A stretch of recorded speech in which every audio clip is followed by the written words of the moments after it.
Hola, buenas tardes. ¿Qué tal? Pues voy a esperar a ver si, si se va conectando la gente y si se conectan el doctor y Adelina para que podamos empezar. Ah, mira, aquí está. A ver si esto sale.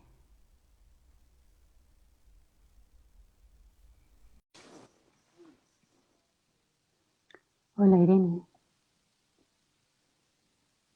¿qué tal? Hola. Ponerlo en Hola, vertical. Hola. venga. Ponerlo en vertical. Adelina, así. Hola doctor, buenas tardes. Hola, muy buenas tardes, ¿qué tal? Pues muy bien, aquí yo encantada de poder haceros esta entrevista y que nos contéis y que, pues eso, todo lo que hacéis y estoy muy emocionada. Tú estás encantada y emocionada, yo encantador y emocionador, Y agradecido. y muy agradecido. Pues yo igualmente agradecida de poderos tener por aquí y que eso, que hablemos esta tarde sobre niños y niñas y, y sobre desarrollo y que nos contéis un poco pues qué es lo qué es lo que, bueno, primero quiénes soy. Eh, Uf, uf, son muchos años y soy muchas cosas. La definición de una identidad. Si me la haces hace 20 años, la respuesta es una. Si me la haces 30 años atrás, la respuesta es otra. ujú, Siempre he intentado ser una buena persona. Siempre. Toda mi vida, mi educación, la forma de cultivar mi mente siempre fue sobre la idea de intentar ser buena persona, lo que normalmente se llama buena persona. ujú. Alguien que actúa sin demasiado egoísmo, un mínimo siempre lo hay, pero y que se preocupa por alguien que tiene un problema, que nace con una inteligencia que desde el principio destacó, desde muy pequeño siempre supe que era muy inteligente. Ujú. Después con el tiempo ya he sabido que no tanto, pero Claro, es brillante, pero bueno, bueno, por lo pues, menos a mí me lo parece, pero sin pero pulir. también. Brillante, pero sin pulir. Bueno, en una palabra. Nací en una noche de bombardeo, con lo cual ya un vaticinio, hace pues 83 años, Ujú. camino de los 84. Conservo la mente muy clara y desde el principio de que yo empecé a ser consciente con los 7, 8, 9 años, por una parte recibía una educación que me daba como gran valor eso que hoy llamamos cualidades sociales de buena persona, sencillamente, Ujú. Ujú. sin más. Y más adelante empecé a... Me llamó mucho la atención y eso tú has participado ya, porque incluso cuando tú llegas, ella está conmigo desde cuántos años hace, 86, No, no, 28, nada. muchos años. Y yo estaba todavía en plena formación. Primero fui maestro, yo me tuve que hacer maestro porque era una carrera que aparte de que me interesaba mucho, me despertó una gran curiosidad. Y hay una cosa que a mí siempre me ha llamado mucho la atención. Las cosas que el tiempo cambian. Ujú. Por ejemplo, no sé si te puedes imaginar al doctor Moya preocupado porque las larvas se conviertan en insectos. Bueno, pues sí, las abejas, por ejemplo, fueron una de mis inspiraciones. Desde cómo un niño que nace sin dientes, sin mente, sin conciencia, normalmente, en unos pocos meses, es capaz de hacer física cuántica. ¿Qué ha pasado? Ujú. Por otra parte, no es capaz de controlar las emociones, las mismas que tenía cuando le hacían llorar a los 4 meses. Ujú. Las sigue teniendo a los 40 años. Todas estas ideas me han llevado y me han conducido a estudiar fundamentalmente y atraer a los que les interesaba en la universidad, sobre todo cuando estuve dando clases en la universidad, a los jóvenes que les interesaba lo que a mí, como una cosita que nace con 3 kilos y que no tiene dientes, no tiene conciencia, no tiene No se nada, sabe mover. no tiene movimiento, no tiene voluntad, no tiene criterio, en unos pocos años va a desarrollar la capacidad, a los 7, la capacidad de entender, de comprender muchas cosas. No solamente le van a salir dientes, y que a los 14, 15 puede reproducirse si te descuidas. Pues este fenómeno es el que he estudiado toda mi vida. El desarrollo de las personas, ¿no? ¿Cómo? De un espermatozoide y de un óvulo, en 20 años se hace alguien capaz de ser buena o mala persona. Y de saber y conocer fenómenos como son, pues por ejemplo, el cuajo de la leche.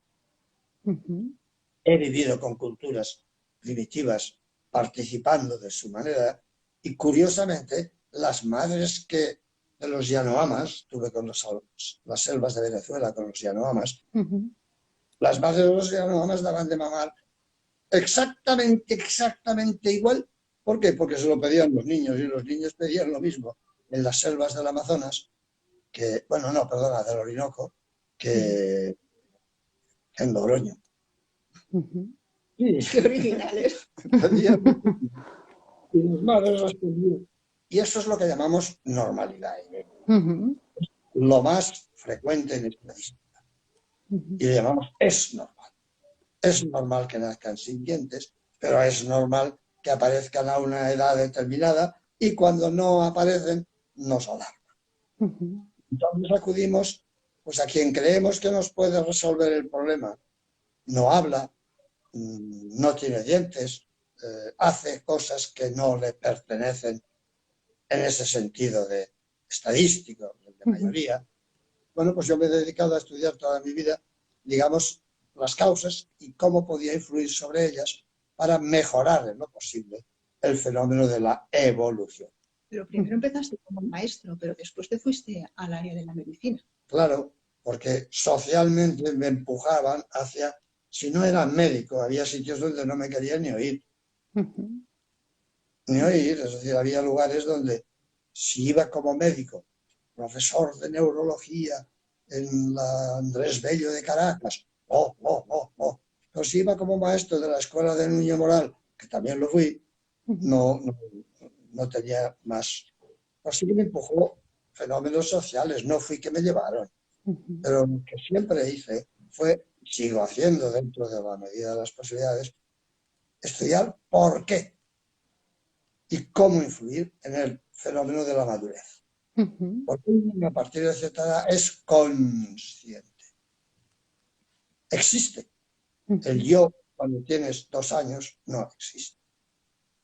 Existe solo la relación con los adultos que te rodean y que te aman. Pero yo, fuera de ese grupito, no soy nada, ni nadie. Y muy pronto, a los 7, 8 años, se inicia, como si fuera una semilla que saca un brote.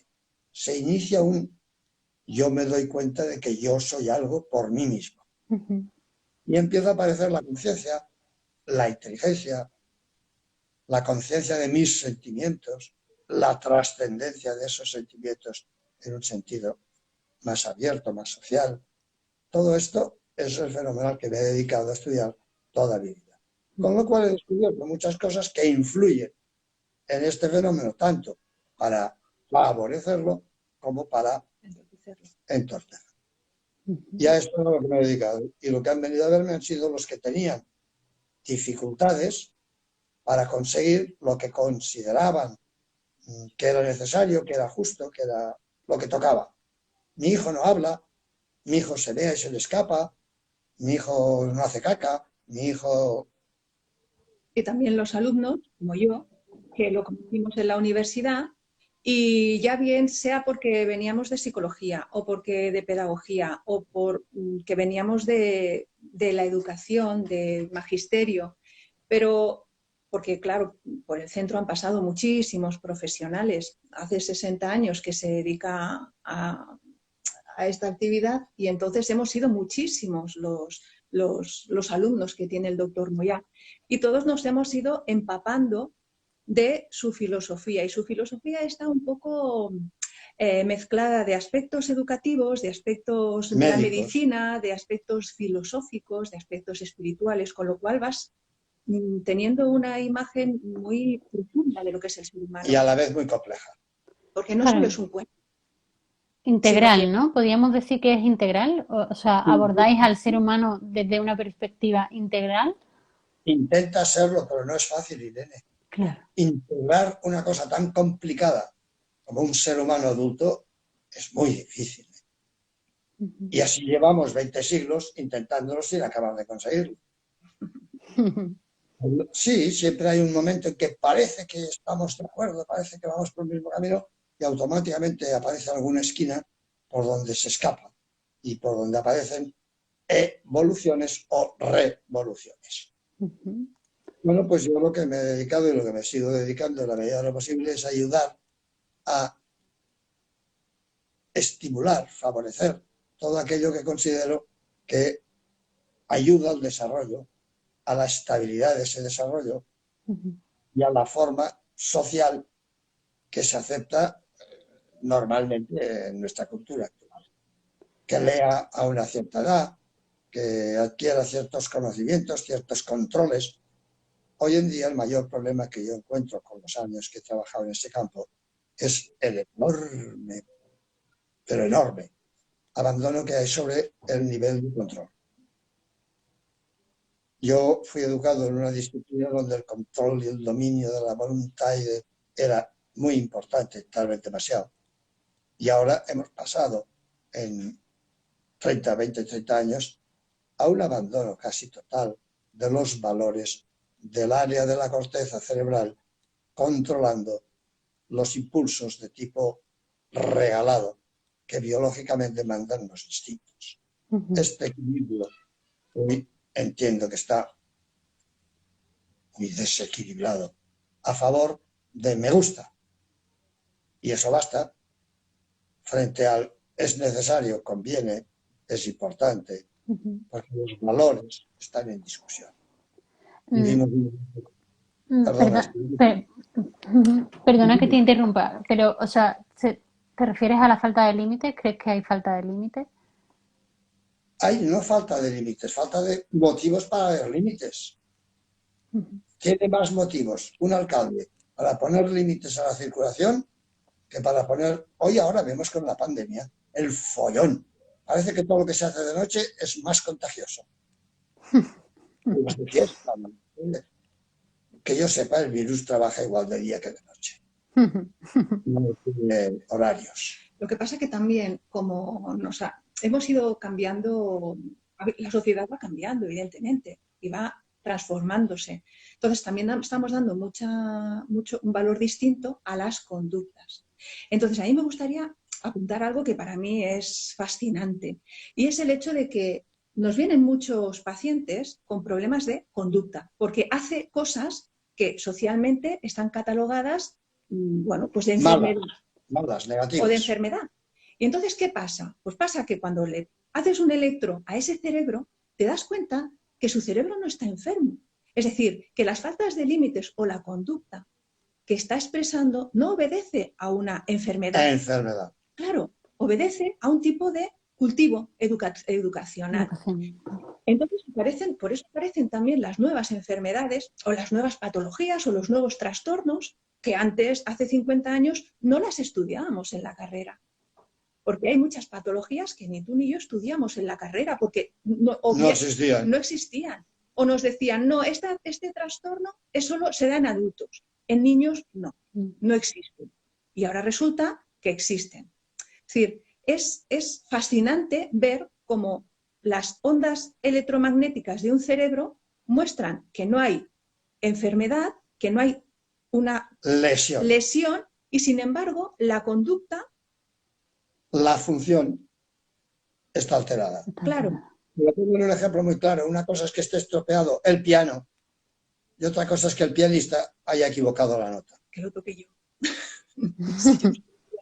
Bueno, quien sea, a veces un buen pianista en un momento determinado pulsa de una forma equivocada. No es el piano el que ha desafinado. El piano está correcto. Si pulsas el do mayor, bueno, no es una tecla de mayor, pues suena el do mayor si el piano es correcto, pero si el piano está mal afinado, el pianista pulsa correctamente y el piano interpreta de forma equivocada. Eso es lo que yo entiendo que ocurre con muchos niños. Hay niños que realmente tienen un sistema nervioso alterado y que hay que ayudar a corregir, modificando la manera de educar y de alimentar, porque hay muchos temas de tipo, digamos, alérgico en ese campo. Bueno, pues hay cosas que sí, que tienen base biológica. Pero hay otras que no. Hay otras que no, que el piano está perfecto.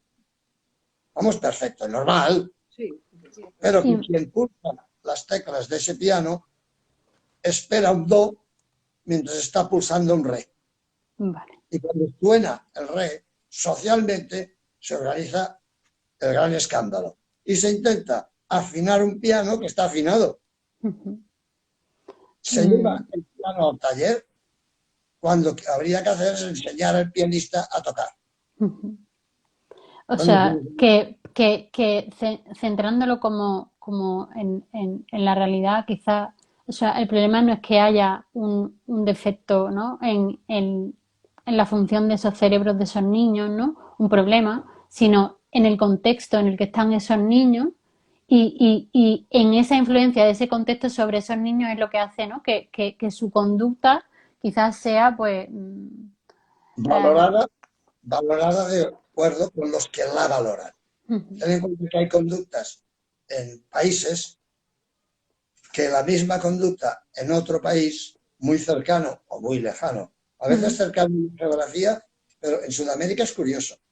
Hay cercanías de geografía y distancias tremendas en educación, filosofía, psicología, sociedad. Bueno, pues cosas que en un lugar adquieren un valor, muy cerca a veces incluso físicamente adquieren otro. Claro, cuando el doctor Moya empieza, hace 60 años, escribe lo que es la teoría de niveles armónicos del desarrollo. Es una metodología que primero tiene una base estadística, se basa en cuál es el proceso del desarrollo de cualquier ser humano para alcanzar la máxima capacidad de integración de en condiciones normales. En condiciones normales. ¿El normal qué quiere decir? 80% estadístico. 80, 85. Cuando empiezan a venir niños con problemas, lo que hacemos es aplicar una metodología que te lleva a la normalidad en un cerebro que necesita cultivos especiales. Claro, que espontáneamente no está preparado para llegar si no se le da un cultivo adecuado. Especial. El cultivo son ayudas, apoyos, estimulación. Casi nunca en el cerebro, yo, no sé, otros compañeros tendrán más experiencia en este sentido. Yo no he visto nunca que la química que actualmente maneja la farmacología tenga eficacia en el control de corteza sobre mesodiencéfalo. Es un proceso que depende, para mí, 100%, pongamos 99,9%, depende de los factores que quedan impresos durante los primeros 7, 8, 10 años de edad. Quedan impresos porque el bebé que acaba de nacer tiene un sistema nervioso que es el mesodiencéfalo que ya funciona como funcionará toda la vida. Hay un automatismo. Ya viene su apetito al comer, su manera de mear, de digerir. Y cuando tenga 10, 12, 14 años, su manera de desear la reproducción es absolutamente igual que hace 20 siglos. Por lo que describen los historiadores, que naturalmente hace 20 siglos no estaba en esa tierra. Pero... Claro, pero doctora, lo que me refiero es que, o sea, lo que vosotros proponéis, ¿no? Desde la teoría y desde el método desde el que trabajáis, son unos instrumentos para influir, ¿no? No farmacológicamente, sino a través de educación ¿no? estímulos. Estímulos, Estímulos exactamente, sobre... pueden ser juegos, pueden ser costumbres, hábitos, normas, establecer valores por los que vale la pena que la actitud voluntaria de conveniencia de un tipo determinado de conducta se imponga a lo que es simplemente es que eso no me gusta. El simplemente mi instinto me dice que voy hacia allí sin tener en cuenta las consecuencias de ese ir hacia allí, pesa mucho más el me gusta, me atrae. Esto conlleva a problemas sociales muy importantes. Y esto es lo que hoy en día, bueno, ya hace tiempo, no solamente es hoy, ya hace años, se lleva hacia la medicina como patología. Y aparecen síndromes, lo más curioso, en los últimos 15 años han aparecido síndromes.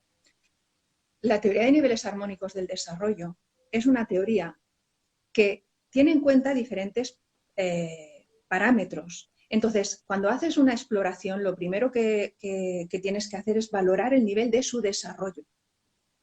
Y ahí, importante, perdona que te corte. Yo creo que hoy día debo ser el más viejo, no digo el mejor, pero sí el más viejo. He hecho 55.000 electroencefalogramas, siempre a niños. Y claro, con esto, y los he estudiado, y los he visto, y los he comparado, y he ido a congresos, y he estado hablando con, digamos, compañeros que tienen otras ideas y otras técnicas. El trazado eléctrico del cerebro, para mí es la norma más clara hoy en día, cuando en realidad se trabaja más con la imagen. El magnetismo de la imagen es superior, pero en cambio en el cerebro la forma no implica tanto como la función. Es como tener una mano grande o una mano pequeña. Si la mano... Pero que sepa tocar el violín, claro, o no.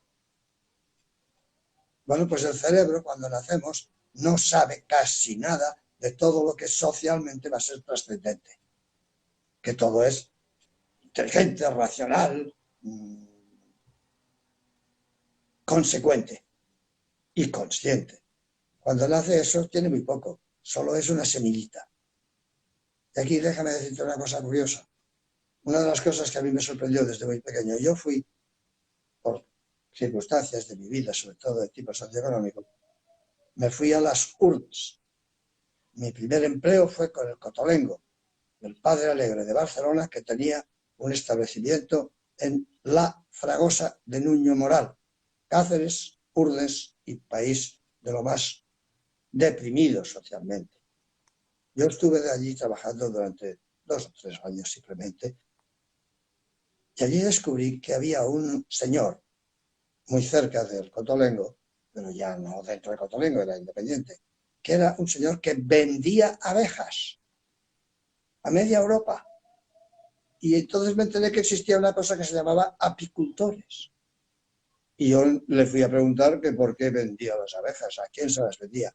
Hay una utilidad de las abejas que es la miel directa, pero hay otra que ahora es la que tiene más éxito, que es que donde aumentas la población de abejas, aumentan las cosechas, porque las abejas polinizan las flores. Y entonces cuando se me ocurrió empezar a estudiar hasta qué punto los estímulos actuaban de abejas sobre las neuronas. Estimulaban a ciertas neuronas para que aparecieran florecitas y aparecieran frutos. Hay muchas neuronas que no son estimuladas por el tipo cultural que ese tipo necesita, que ese niño necesita.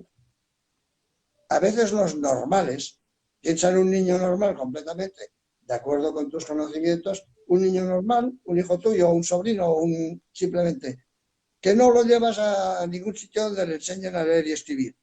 Su inteligencia será normal, su capacidad será potencialmente 100%, pero si tú no le impulsas, le ayudas, le conduces, le das valores, no lo hará, porque genéticamente no tiene esa necesidad, no tiene esa condición, tiene la capacidad. Es como una semilla que si no la siembras adecuadamente, no producirá el efecto que está potencialmente contenido en esta genética de la semilla. ¿Y a qué tipo de casos o niños ayudáis con vuestro método? a todos los que podemos. Empecé con los Down. Los Down fueron, digamos así, mi publicidad. Y aún ahora tengo Downs que tienen 40 años, por ejemplo, y que son modelos de lo bien que están como personas. Cuando el primer Down de España fue a la universidad, venía de ser tratado, digamos, con esa idea. La idea de que es posible, poniendo estímulos adecuados, conseguir que ciertas fincas den cosechas que no estaban previstas. Y que si pones una semilla que necesita un tipo determinado de cultivo en un terreno donde no se lo dan, la cosecha es muy mala. Pero que si sabes cambiar y donde se necesita riego o temperatura o fosfatos, se los pones, o abejas para que polinicen, automáticamente consigues cosechas que no estaban previstas porque se empleaba sistemas que no eran convenientes. Y con eso trabajamos y con eso hacemos. Y ahora actualmente, pues actualmente con la pandemia, el lío es enorme porque hay muchas cosas que se están confundiendo debido a que todo es COVID y todo es enfermedad de este tipo que muchas veces no tienen nada ni de enfermedad ni mucho menos de virus corona. Es que se ha perdido también mucho el orden. Totalmente. Y los ritmos y los espacios y los tiempos. Hemos perdido gran parte de la comprensión de la situación. Pero bueno, eso ya volverá, supongo, con un poco más de tiempo. Esperemos. De hecho, trabajamos con los padres, educadores. Normalmente son esos los que vienen a decirnos: mi hijo, mi hija, mi educando, mi educanda, no hacen o sí hacen lo que no deben hacer. Se quejan porque hay conductas inadecuadas o porque no hacen lo que son conductas que son deseables, y porque no aprende a leer, porque no habla, porque no depone correctamente, porque no come, porque... Y de ahí aparece el nombre de niños distintos. O bien porque lo hacían antes de tiempo, o bien porque no lo hacían, o bien porque hacen justamente lo que nos espera. Entonces, o de formas raras. Entonces, les llamaron niños distintos, porque muchas veces no eran niños enfermos, son distintos, pero es que distintos todos somos en alguna área. El peligro está en que te le pongan la etiqueta de es negro y se acabó, a toda la vida. Que es uno de los problemas que hoy tenemos en la vida. Que hoy, al ponerles síndromes y reconocerlos en formas universales, muchas veces se les condena a que es negro y nunca saldrá de negro. O es rojo o es verde, porque además es que hay síndromes de todos los colores. Y cuando ese síndrome universalmente, sobre todo en los países de una cultura semejante, que suelen ser los más elevados, han decidido que un determinado nombre, autismo, por ejemplo, bueno, más o menos todo el mundo entiende lo mismo y todo el mundo sabe que esto es, todo el mundo quién es que está en los periódicos, está en las revistas, está en la tele. Y muchas veces el síntoma de autismo no obedece a una función cerebral determinada. Y cuando haces el electro a un niño que viene con el diagnóstico de autismo, te encuentras con que sí, puede ser autista, pero también puede ser de otras maneras si lo estimulas de otra manera. Igual que todos los Down son iguales, igual que todos los seres humanos. Las mujeres no somos Exactamente. iguales. Exacto. Igual que todas las personas no somos iguales, ¿no? Claro, la historia está en buscar... Irene, hay una ley estadística. No somos iguales, pero claro, de 4 metros no hay nadie. Claro, además, cuando vas a la universidad, lo que encuentras son normas, etiquetas, clasificaciones. Y entonces, cuando llegas y te encuentras con el doctor Moyá y te dice... Sales pitando. Te habla de armonía y de equilibrio y de que el parámetro del movimiento tiene que estar coordinado con el del pensamiento, el sentimiento. Entonces empiezas a concebir al ser humano de una forma muy distinta y todo lo que has estudiado en la universidad se te llena. Porque todos esos contenidos científicos no tienen nada que ver con el niño que tienes delante, te mira a los ojos y o se te pone a llorar o te tira del pelo O te dice, vamos a jugar a coches. O se enamora. Claro. Empieza a copiar tus normas, tus formas, que es como se transmite fundamentalmente todas las culturas, se han transmitido básicamente porque los niños han querido ser como sus ídolos. Bien sea futbolistas, bien sea legionarios guerreros romanos, o bien sea reyes dominantes que... Bueno, ya me has entendido. Sí. Estos lo tenemos, a veces con éxito y muchas veces sin éxito. Porque la sociedad, esto que acabamos de decir aquí, y seguro que hay quien nos está escuchando ahora que piensa como yo voy a decir, que esto es una tontería, que el agua es H2O y se acabó. Bueno, pero está vuestra experiencia, ¿no? Y está vuestra, o sea, a mí lo que me parece más importante de todo esto es una alternativa para, sobre todo para, por lo menos, para que se sale como de la norma y que hay gente o hay niños a los que sentencian, ¿no? Y es como no hay posibilidad, no hay nada, es como un secarral, ¿no? Como si hablamos de terrenos, ¿no? Es un desierto y aquí nunca crecerá nada, ¿no? Y Exacto. Y esto es lo que hay síndromes, y el más típico es el de Down, que a este secarral se le aplicó hace ya 100 años. ¿Para qué vas a sembrar el desierto si ya sabes que no saldrá nada? Claro, es que ¿quién viene a vernos?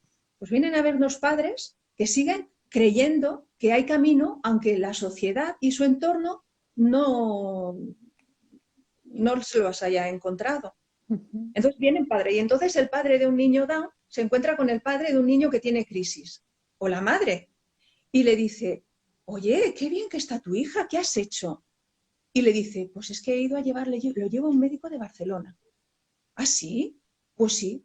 Es esto, es el encontrarte que da resultados la cosecha y tú sabes si también atendería a niños con crisis o tú sabes si también atenderías niños con problemas de desconexión o tú sabes, llámale y pregúntale. Entonces, claro, por eso cuando preguntas, ¿a quién atendéis?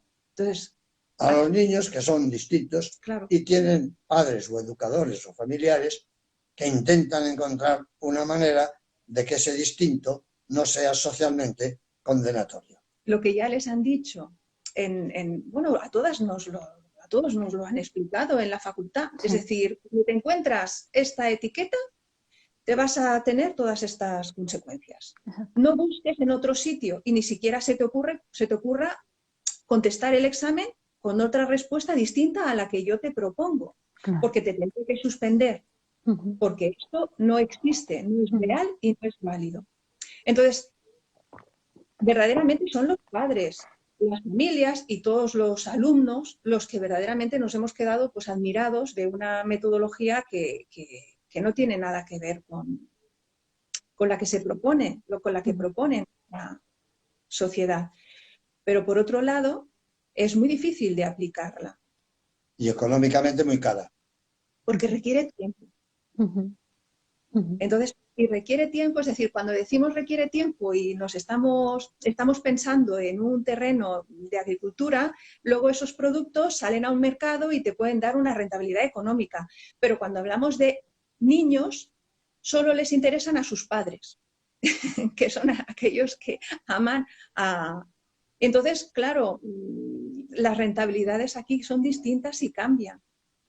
Yo he estado he estado en congresos donde me han dado la razón científica y a continuación en consulta privada o en reuniones privadas me han dicho, pues sí, claro, yo tengo un hijo y quiero que me lo trates, pero yo que soy políticamente importante no puedo poner eso como ley, porque es carísimo. Porque efectivamente es carísimo. Claro, tienes que dedicarle tu tiempo y tu tiempo es tu vida. Hacer un cultivo especial de una zona determinada, como antes tú has dicho, secarral, no siempre compensa. A veces dices, bueno, sí, tendré mejor cosecha, pero me habré gastado una fortuna y no me regresará esa fortuna. Pero no creéis, ¿no? O pienso yo, ¿no? Como madre, y como sociedad, el hecho de cultivar esos terrenos, de dar oportunidad a esos cerebros, ya que estamos con tan de moda, ¿no? El tema de de tener en cuenta la diversidad, ¿no? La atención temprana, la igualdad de oportunidades. O sea, a mí lo que me parece más interesante de todo esto es que si invertimos, ¿no? O sea, esa inversión de tiempo en nuestros hijos, ¿no? Porque para un padre o una madre lo que quiere que su hijo es que su hijo sea autónomo. O sea, que esa planta que yo tengo, que esa semilla, que crezca, ¿no? Y que sea un árbol que dé fruto, ¿no? Eso para empezar, ¿no? Como padres, y madres, pero luego también en la sociedad, ¿no? Yo que tengo a mi tío, mi tío que tiene síndrome de Down, al final, o sea, la historia de que sea autónomo o se valga por sí mismo, que haya llegado a un punto, ¿no? Mm, Creo que cuando le dijeron a mi abuela, tu hijo no va a hacer nada, ¿no? Tu hijo está condenado, ¿no? A no hacer nada, a no ser nada y trabaja bueno, y tiene sus tareas y tiene sus quehaceres, es útil, es una persona estupenda y entonces al final eh, quizá yo entiendo que a nivel económico eso no se compre, pero quizá también vosotros lo habéis encontrado también en vuestra consulta, ¿no? Mucha gente o muchos padres y demás y madres que sí que están dispuestos, ¿no? A hacer todo ese esfuerzo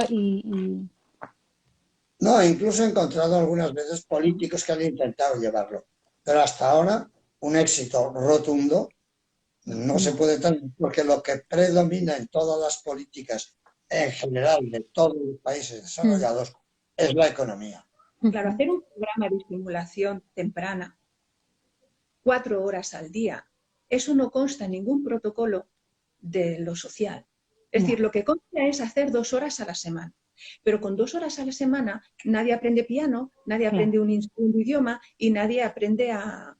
Ni nadie desarrolla una cualidad que genéticamente está poco opcionada. Claro, es que, a ver, ¿de qué se trata? ¿Se trata de alcanzar el objetivo o se trata de decir que lo hacemos en la teoría, pero en la práctica no poner los medios? Cuando tú hablas de tu abuela creyó y se fue como han venido muchos padres desde América a vernos. Es decir, y cuando te coges un avión, te coges al marido o a la mujer, al crío, y vuelas a lo desconocido, es porque deseas encontrar una respuesta y crees que esa respuesta existe, aunque todavía no la hayas encontrado. Pero lo mismo era venir hace 50 años de Vigo o de Andalucía o de un profundo país claro, rural de una cultura básica. Pero hacer todo esto, vuelvo a repetírtelo, económicamente no es rentable. ¿Sabes quiénes eran las primeras terapeutas? Las madres. Hace 60 años, sí, 50 años, sí, mi abuela, eran sí. terapeutas y no lo hacían por dinero, lo hacían por amor. Por amor, exacto. Y por eso tenían éxito. Hace 60 años uno sabía que el futuro se tenía que labrar y que sus hijos tenían que labrarse el futuro. ¿Pues por qué? Pues muchas veces porque venían de un pasado en lo que te tenías que resolver tú con tus capacidades y ponerlas al servicio de tu vida para poder salir adelante. Pero hoy en día el futuro es presente. Es decir, cuando hablamos de labrarnos el futuro es una palabra que ya ni siquiera se usa. No. Es que no se usa. ¿El futuro qué es? Pues el futuro pueden ser cosas, pero nunca alcanzar una capacidad de ser persona, hablamos de la autoestima, valerse por sí mismo. Yo conozco abuelos que a los 9 años ya se valían por sí mismos. Y hoy en día nuestros niños, que tienen probablemente la misma capacidad que aquellos abuelos, no saben quedarse en casa solo porque no son conscientes de... Y no les hemos enseñado. Claro, ¿dónde está? Si tenemos más técnica, tenemos más recursos, tenemos más conocimiento, tenemos más internet, ¿dónde está el problema? Pues no lo sé, pero que no hablamos de... Por eso te decía que es fascinante ver un electro, ver las gráficas y que te traigan un niño porque está etiquetado o está bajo una sospecha, una amenaza grave, que lo va a conducir... A ver, Antiguamente se decía hacia la marginación. Ahora, como están de moda ser de una clase de la que seas, es decir, o TDAH o autista o no sé qué, ya parece que la diversidad es guay del Paraguay. No. Bueno, siempre y cuando te lo subvencionen, pero cuando te dejen como a nuestros abuelos, con una mano delante y otra mano detrás, y te digan, lábrate el futuro. Entonces, claro, entonces Lo estamos viendo, perdón, que te sí, corte, sí. lo estamos viendo muy claramente ahora con la juerga esa de la pandemia, la lucha terrible entre salud y economía. Y estamos viendo que en nuestra sociedad, yo he tenido un político de un país que evidentemente no citaré ni diré, debe ser, hace aproximadamente 35 años, que era un dirigente político de mucha influencia en su país. Me traía al hijo y en el Congreso me votó en contra. ¿Lo sigues? Sí, claro. Eso ha ocurrido. Y si hubiera que demostrarlo, podría demostrarlo. No lo voy a hacer, claro.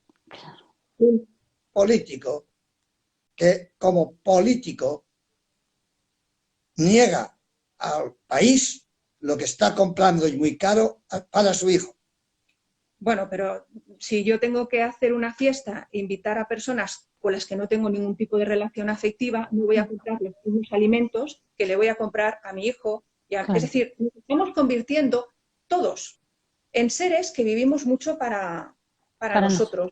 Y solo hay un sector muy pequeñito que es capaz de, pues eso, dar su plato al otro y quedarse... Y sacrificarse económicamente. Él, para él se sacrifica económicamente. Este señor que te digo tenía posibilidades de sacrificio porque no era sacrificio. Es igual, pero lo quería para él y para su hijo.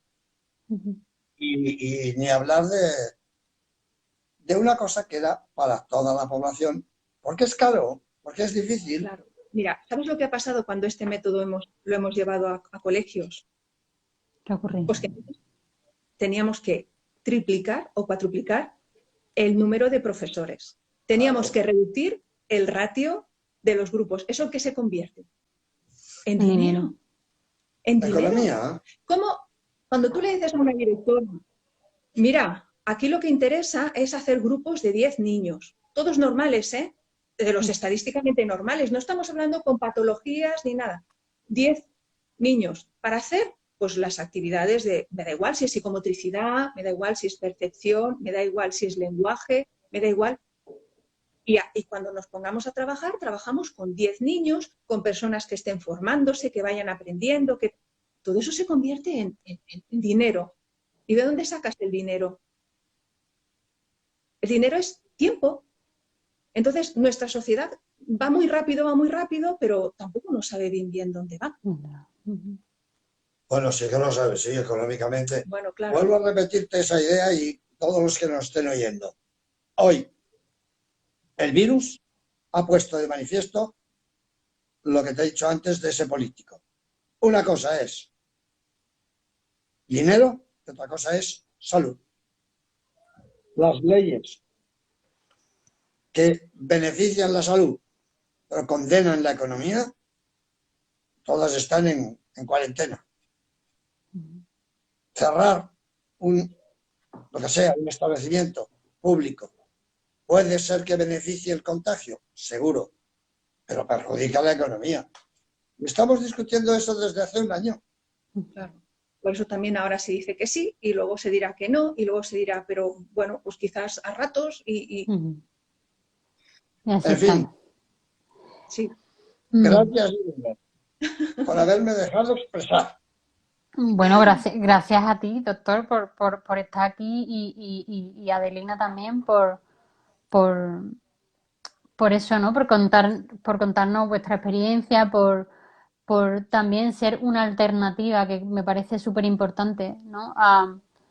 A las que hay actualmente, por salvar a tantos niños, que yo lo sé de buena tinta, por darles a los padres y a las madres y a los maestros y a educadores y a terapeutas herramientas para cultivar esos cerebros, que me parece también muy importante.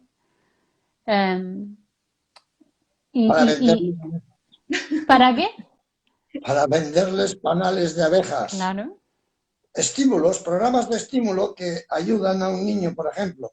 Hay un tema concreto en el tema del habla, unos programas que yo llevo experimentando desde hace muchos años, que son muy eficaces en casi todos, nunca es 100%, pero casi todos los niños que presentan un problema de fonación espontánea.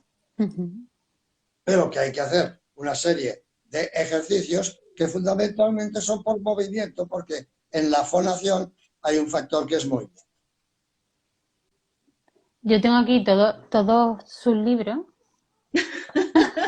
que me han llegado, que lo agradezco un montón. Y que Es el tenéis... resumen, Irene, es el resumen de una experiencia de muchos años que se ha ido cuajando, y el último que publicaré seguramente será el día antes de morirme. y, Ya no. pero que, o sea, sobre todo vuelvo un poco a reiterar, ¿no? El hecho de que toda esta sabiduría, todo este contenido, todas estas opciones, todo, o sea, a mí lo que me parece como más importante es que soy una alternativa a esa condena, ¿no? Que la sociedad hace o que el sistema médico hace o que una etiqueta hace, ¿no? Y, y, y sobre todo porque vuestra habilidad y en lo que se basa gran parte de vuestro trabajo es en resaltar lo positivo o en fomentar lo positivo o en, no sé cómo decirlo, ¿no? De alguna manera, pues ve el terreno y ve qué es lo que hay que plantar o qué es Para que sea rentable. exactamente, volviendo un poco a lo que hemos estado hablando durante toda la conversación, ¿no? Para que dé frutos y dé los mejores frutos que pueda dar, ¿no?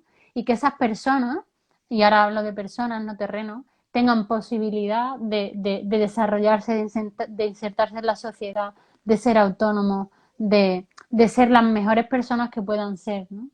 Y de sentirse a gusto consigo mismos. Exacto. Hoy lo que les ofrecemos es una subvención, un certificado y Dios. Y que los padres nunca falten. No, bueno, y si faltan los padres habrá residencias, habrá... En fin, Irene, yo hago lo que puedo poco, pero hasta donde llego, allá voy. Gracias por tu, bueno, por tu Amabilidad, colaboración, generosidad, sí. por tu Bueno, amabilidad. ¿qué más? Yo encantada ya lo digo, de teneros aquí y Pues ánimo. sobre todo que la gente pueda conocer o se pueda poner en contacto con vosotros, ¿no? O pueda llegar a que este directo se pueda compartir y que pueda llegar a gente que le pueda hacer falta y que os pueda llamar y que se pueda poner en contacto con vosotros. Irene, el hijo de este señor político que te digo, hoy es una persona con síndrome de Down, pero es que ni siquiera la cara lo parece. Hoy tiene 45 años, tengo tratos con él y me trata como si fuera, pues, no sé, su amigo más querido del alma. Pero mi ahijado, que tiene 22, también es persona. Y no era Down. Y no era Down. Era una lesión cerebral. Es decir, es que, y hay muchísimos, y algunos que nos están siguiendo, de nuestros niños, que ya son hombres. Claro, con los años se hacen hombres y mujeres. Claro. Así que, gracias y ánimo. Venga. Igualmente, muchas gracias. Pues adiós. hasta luego, cuidaros mucho. Un beso, chao. Un beso, chao. Chao.